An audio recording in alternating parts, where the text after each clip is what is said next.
for the Black Utopians. Um, I could trace it in part to some of the reporting that I was doing in Detroit back in 2016. So I interned at this great alt weekly called Detroit Metro Times, and I was in arts and culture. That was my focus at the time.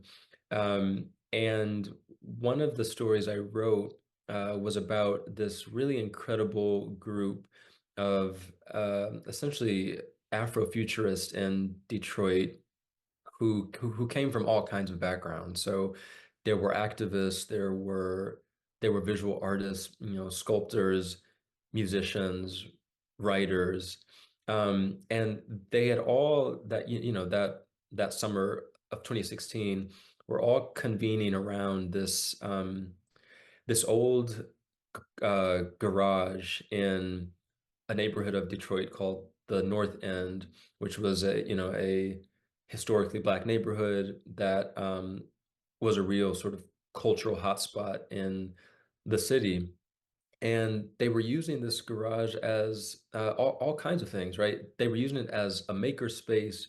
They were using it as a performance venue, a place for artists to share their work with community members.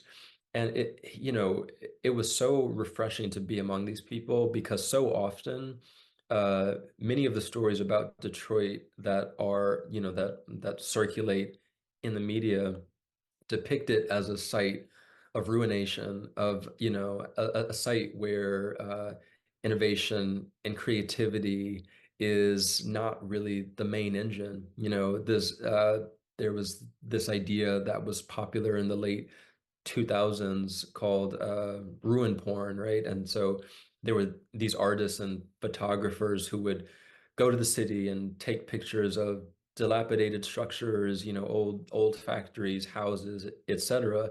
And this was the visual vocabulary that informed what people thought of this space. But, this was an example of contemporary utopians, for lack of a better word, right?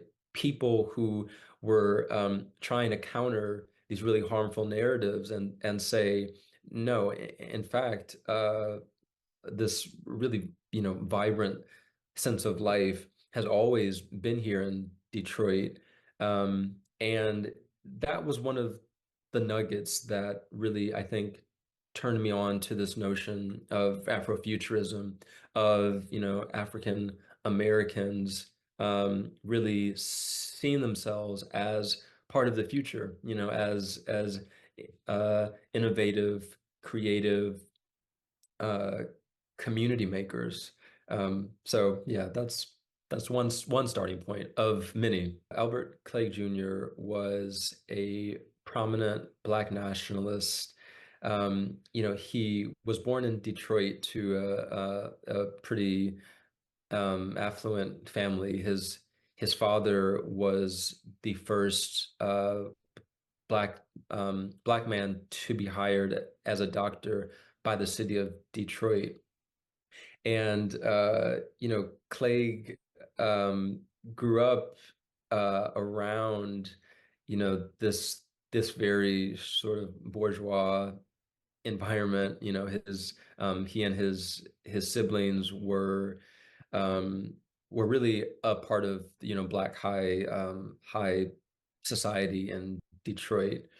But Clegg is best known for his activism in the 1950s and 60s, especially in Detroit, because he was agitating for all kinds of issues. So better educational environments for Black children. He was uh, advocating for, the employment of Black business owners, and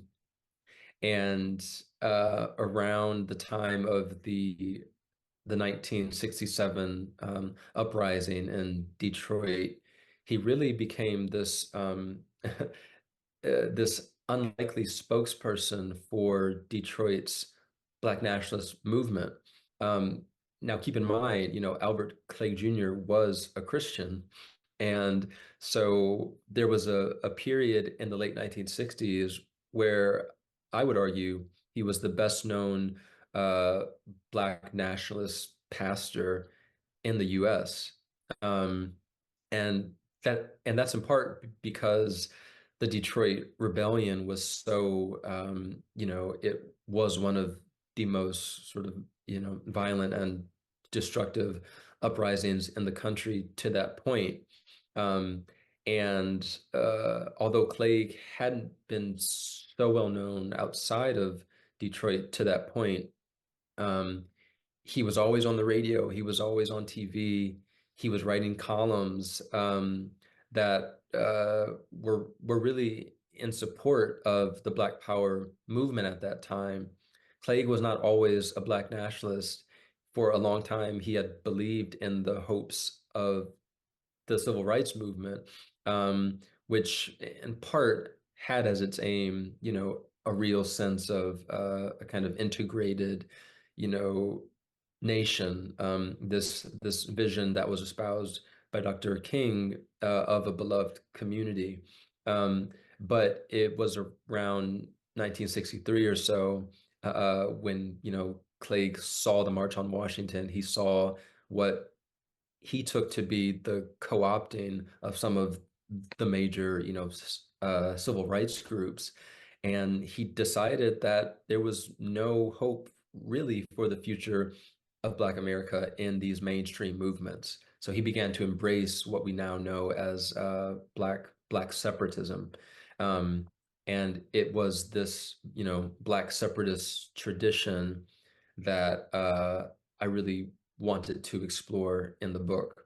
One of the initial challenges in trying to write a book about this idea, that I call Black utopianism, is where to start exactly. Where in the historical timeline did I want to begin that story? Um, there were, you could go back to the founding of the country, like if you wanted to talk about, like certain spaces in which Black Americans would attempt to create, safe havens or their own communities. But I wanted to root it in a personal angle. So my paternal grandfather grew up in this small town west of Nashville called Promised Land, Tennessee. And this was a town that was established in 1870, right after the Civil War, basically. And this was a period in which many other Black towns like Promised Land were being established throughout the American South and also throughout parts of the West too. And so to me, this really jumped out as, a kind of ideal starting point. What were, some of the Black utopian communities, projects, and experiments that began to take place right after the Civil War? Um, and so, the project was very ambitious. Um, I wanted to tell a story about utopia that spanned, you know, the the Reconstruction era uh, to the period in the mid 20th, century that we commonly associate, I think, with utopian projects. So the 1960s, the 1970s, when, talk of communes and back to the land movements were really prominent. So it helped me to have these kind of historical, guideposts in order to not be too overwhelmed by the history. It's such a fantastic story because uh, those who know about Albert Cleage Jr. and his church, the Shrine of the Black Madonna, probably know it best because Albert Cleage is considered one of the founders of what is commonly known as Black liberation theology, which is this idea that, that God is a God of the oppressed.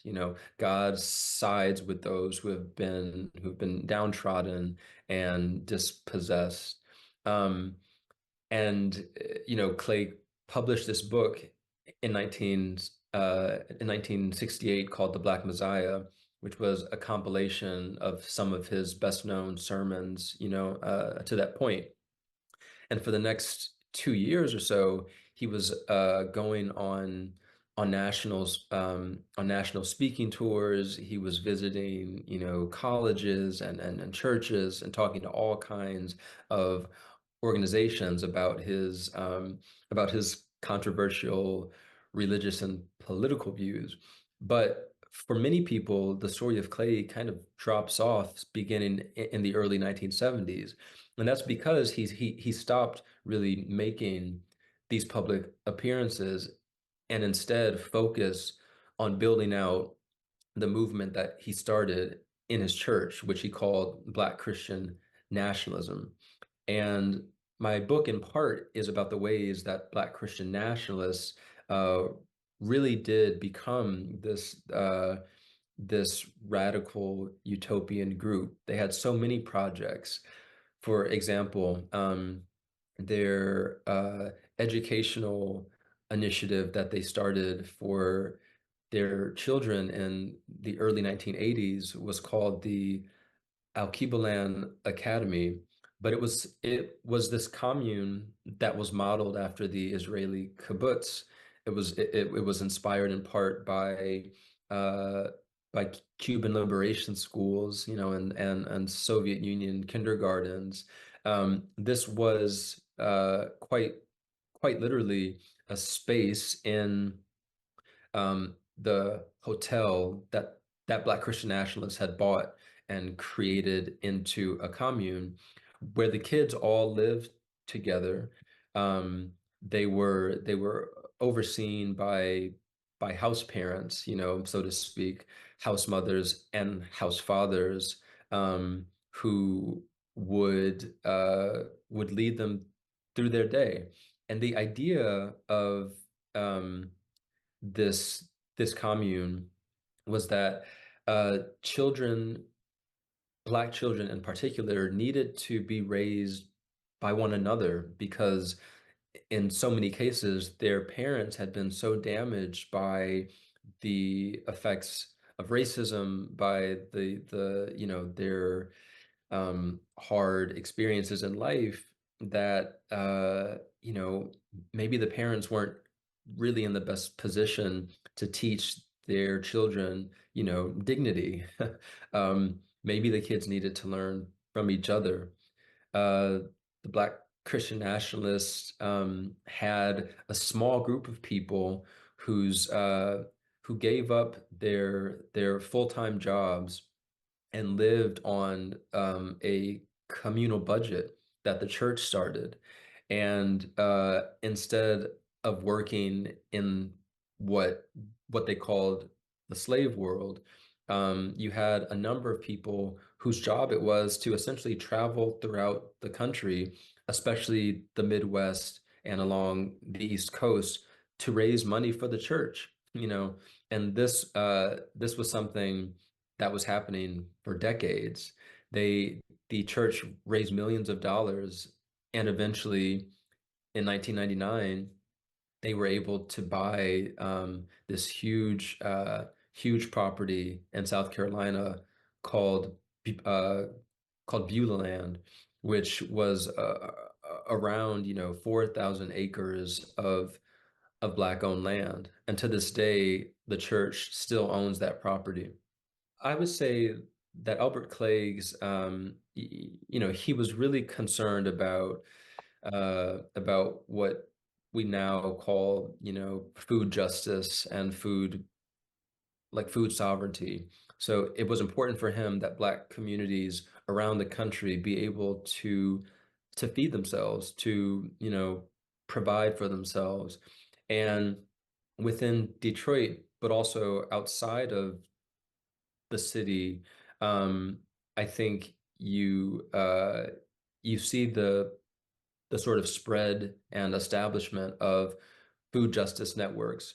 One of the most prominent is actually in Detroit. It's the Black Food the the Detroit Black Food Security Network, and they have done you know plenty of work with the Shrine of the Black Madonna, um, and this is a network that is sort of nationally renowned, um, and so I think coming into this century, um, you like even though Black Christian nationalism was like on its surface a religious and political movement, it also really did shape, I think, a lot of the modern day conversations about food justice, and that was especially um, relevant during the pandemic because so often what you saw were the establishment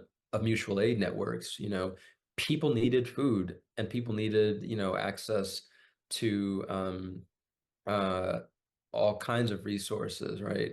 And so, yeah, there are just sort of so many tendrils that this movement has had, both on a spiritual level for a lot of Black people, but also on a very material and tangible level as well.